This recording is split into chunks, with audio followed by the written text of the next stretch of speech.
Good morning. Lectures आज भी आपको मिलेंगे। पिछले लेक्चर्स में लगातार 2 से 3 दिनों तक हमने वैद्युत धारा से संबंधित न्यूमेरिकल आंकिक प्रश्न बताए। क्योंकि काफ़ी बड़े क्वेश्चंस होते हैं एज व्हीटस्टोन ब्रिज। कल हमने व्हीटस्टोन ब्रिज के सवाल भेजे थे। सवाल उसमें 2 ही 3 थे, लेकिन इमेज में 5 पृष्ठ आ गए थे क्योंकि बड़े सवाल होते हैं। एक जो हमारी इच्छा थी वो लगता नहीं है कि यहाँ पूरी हुई। हमने कहा था गॉस की प्रमेय को हमने ड्रॉप कर दिया था बीच में, और गॉस थ्योरम चूँकि महत्वपूर्ण एक थ्योरम है और उसके जो एप्लीकेशंस हैं गॉस थ्योरम्स के वो थोड़े बड़े हैं, ठीक है। तो इन क्लासेज में उसको बहुत अच्छा बताना थोड़ा सा लग रहा था कि मुश्किल है, लेकिन नामुमकिन भी नहीं है। तो अब चूँकि ऐसी स्थितियां कुछ समझ में आ नहीं रही हैं कि लाइव क्लासेज कब मिलेंगी। सितंबर की जो थोड़ी सी उम्मीद थी वो भी कुछ कहीं पर ऐसी कुछ दोबारा सूचना नहीं आई है, तो हो सकता है कि क्लास ओपन हो कि ना हो। इसलिए अब हमने फैसला किया है कि गॉस थ्योरम इलेक्ट्रिसिटी में, चूँकि यही पार्ट आपका बच रहा है, इलेक्ट्रिसिटी जो यूनिट हम चला रहे हैं, तो इलेक्ट्रिसिटी यूनिट का पूरा कोर्स लगभग ख़त्म सा है। इस पार्ट को जो हमने ड्रॉप किया था इसी पार्ट को हम पढ़ाएंगे, ठीक है। कोशिश करते हैं, हम भी कोशिश करें, आप भी कोशिश करिए कितना अच्छा से अच्छा हो सकता है। तो गॉस थ्योरम पढ़नी है अब हमको। अब जो लेसन्स आएगा, जो पार्ट आ रहा है वो गॉस थ्योरम का है। गॉस की प्रमेय या गॉस का नियम भी कहा जाता है, गॉस थ्योरम या गॉस की प्रमेय भी कहा जाता है। तो इसके लिए सबसे पहले कुछ चीज़ें, आप गॉस थ्योरम जानने से पहले कुछ ऐसे आर्टिकल हैं जिनको पढ़िए, तब आपको गॉस थ्योरम अगर सीधे बताते हैं तब आप सिंबल्स ही न जान पाएंगे। तो सबसे पहले इसमें पढ़ना है आपको सॉलिड एंगल क्या है। सॉलिड एंगल या सीधा कह लीजिए क्यूब एंगल। हिंदी का नाम सबसे बढ़िया है घन कोण। घन कोण। तो पहले गॉस थ्योरम जानने से पहले घन कोण जानिए क्या चीज है, ठीक है। किसी गोलीय पृष्ठ का क्षेत्रफल गोले के केंद्र पर जो कोण अंतरित करता है उसे घन कोण कहा जाता है। ये गोलीय पृष्ठ है, ठीक है। और इसका देखिए एक चीज यहाँ पर ये बहुत अच्छे से समझ लीजिएगा कि जो भी काम करेंगे हम पहले यहाँ एक छोटे से, मतलब छोटी वस्तु लेकर के या छोटी जगह लेकर के, छोटा आर्टिकल लेकर के, ठीक। पहले उसके लिए हम जो भी फिजिकल क्वांटिटीज होगी उसको निकालेंगे, इसके बाद फिर पूरे के लिए निकालेंगे। तो एक्सपेरिमेंट करेंगे पहले छोटे के लिए। तो मान लीजिए इसका ये एक छोटा सा पृष्ठ है, ठीक है। ये गोले का केंद्र है और इस पृष्ठ की ये दूरी है r, इस पृष्ठ की दूरी है r। अगर इसका क्षेत्रफल a है, इसका क्षेत्रफल क्या है, a है, ठीक है। तो इस छोटे पृष्ठ का जो लघु पृष्ठ लिया गया है, छोटा अवयव लिया गया है, इसका क्षेत्रफल मान लीजिए dA। देखिए सूक्ष्म के लिए, लघु के लिए, छोटे के लिए हम डेल्टा डी, डेबर, ठीक है, फिर डेल्टा, ये सब इस्तेमाल करते हैं। तो तुम्हारे इंटरमीडिएट के, आपके इंटरमीडिएट के कोर्स में डेल्टा है, डी है और ये डेबर कहा जाता है। तो आप जब बड़ी क्लासेस में जाएंगे तब वहाँ पर आपको डेबर मिलेगा। यहाँ पर आपकी 2 ही चीज़ें हैं। डेल्टा वैसे सूक्ष्म के लिए है, अगर डी लगाते हैं तो ये और सूक्ष्म के लिए हो जाता है। तो ये पहले एक गोलीय पृष्ठ है और इसका एक पृष्ठ अवयव है, ठीक है। तो ये पृष्ठ अवयव इस केंद्र पर यहाँ पर जो कोण अंतरित करता है डी ओमेगा, ठीक है।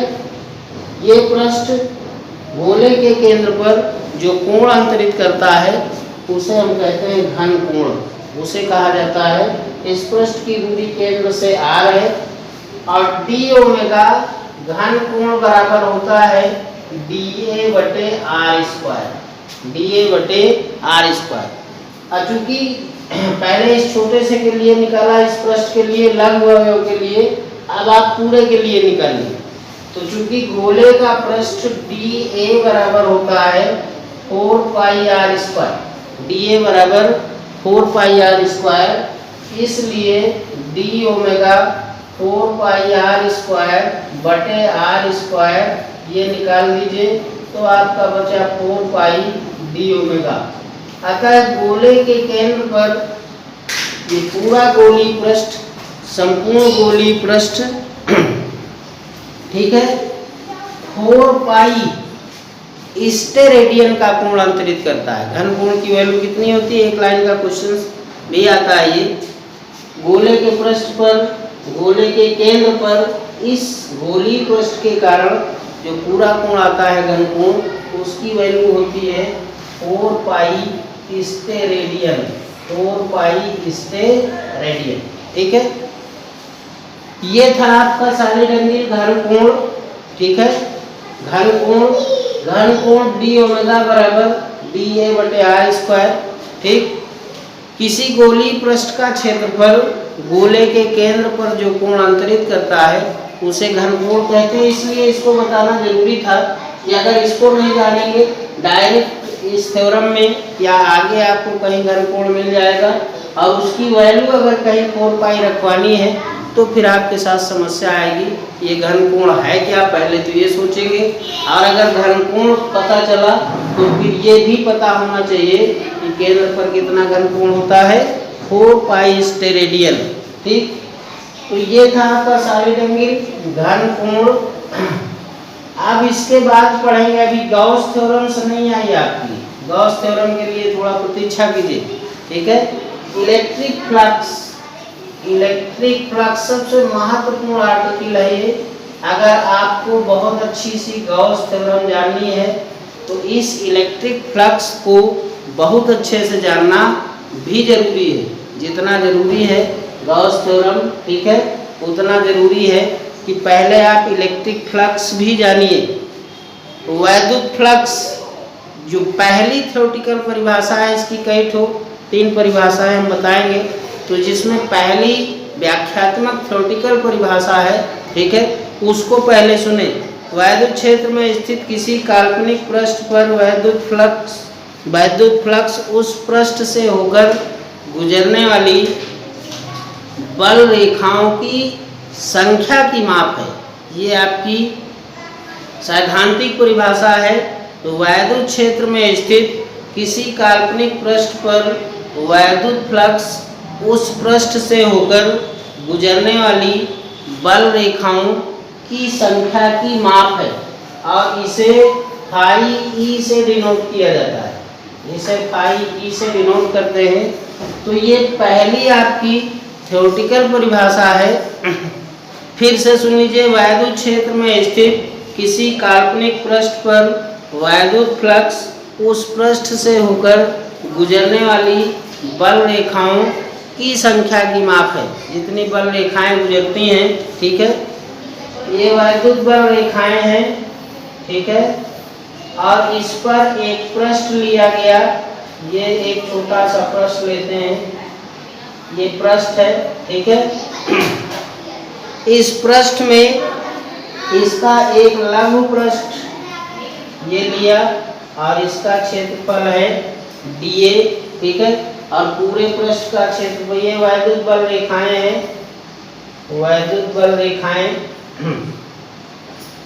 इसका क्षेत्रफल है DA, ठीक है, और ये वेक्टर DA है,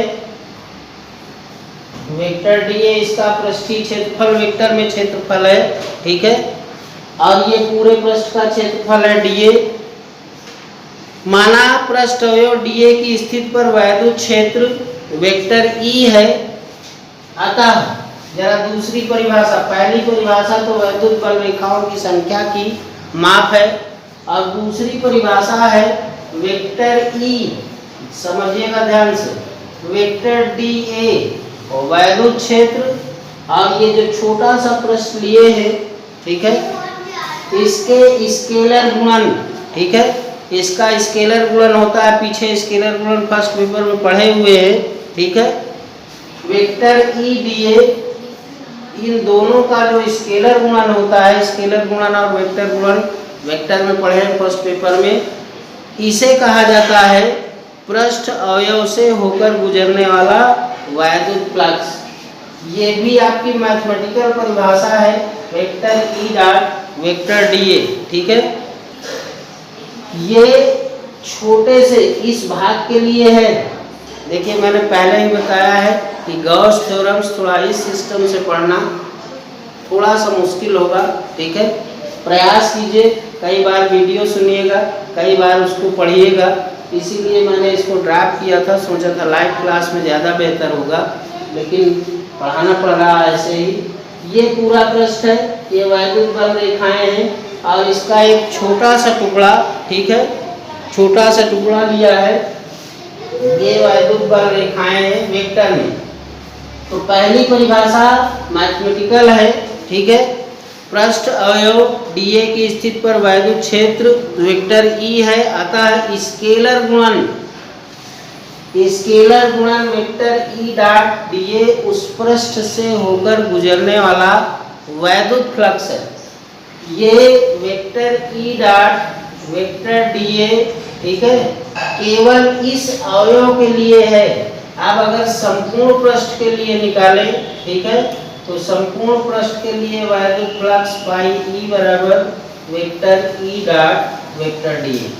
और ये है पृष्ठ समाकल, इसे कहा जाता है इतने को। संपूर्ण पृष्ठ के लिए ये पृष्ठ समाकल है, ठीक है। ये सिंबल्स जो बताता है तो संपूर्ण पृष्ठ के लिए पृष्ठ समाकल है। और यदि पृष्ठ बंद पृष्ठ है कहीं, ठीक है, बंद पृष्ठ है, तो फिर इस पर एक ये निशान लग जाता है vector E dot vector DA, ठीक है, vector E dot vector DA. चूंकि पाई ई इक्वल टू, अभी बताया संपूर्ण पृष्ठ के लिए ए वेक्टर ई डॉट डीए। समझिएगा थोड़ा ध्यान से, इमेज से पढ़िएगा बार बार। और चूंकि ये पीछे पढ़ चुके हैं, vector E dot vector DA बराबर होता है ई बी ए cos थीटा, इसलिए पाई ई ये है संपूर्ण पृष्ठ के लिए, और इसकी जगह हम लिख देंगे ई बी ए cos थीटा। ई cos थीटा बाहर कर लीजिए और ये हो गया ई, ये डी ए। और चूंकि ये वैल्यू संपूर्ण पृष्ठ के लिए, संपूर्ण पृष्ठ का क्षेत्रफल क्या है ए, इसलिए पाई ई इक्वल टू सूत्र बन गया ई ए cos थीटा, ई ए cos थीटा। ये आपका स्टैंडर्ड फार्मूला है वैद्युत फ्लक्स के लिए। अब इसमें कंडीशंस आप लगा सकते हैं, यदि जो पृष्ठ है आपका वैद्युत बल रेखाओं के लंबवत है तो थीटा 90 हो जाएगा, तो भी वैद्युत फ्लक्स 0 हो जाएगा। और यदि उसी दिशा में है तो सूत्र हो जाएगा ई ए cos 0 का मान 1, तो फाई ई इक्वल टू सूत्र आ जाएगा ई ए। तो ये तो आपका स्टैंडर्ड सूत्र है, ये वैद्युत फ्लक्स के लिए फाई ई बराबर ई ए cos थीटा। जब कंडीशंस दो लगाएंगे, एक समांतर के लिए एक लंबवत के लिए, तो 0 हो जाएगा, समांतर के लिए फाई ई बराबर ई ए। ये महत्वपूर्ण सूत्र है आपका, लेकिन ये आपका मानक सूत्र है, व्यापक सूत्र है, ठीक है। तो आज आपकी इमेज में, ठीक है, हम भेजेंगे, जो इमेज भेज रहे हैं घन कोण, और ये वैद्युत फ्लक्स क्या है ये, ठीक है।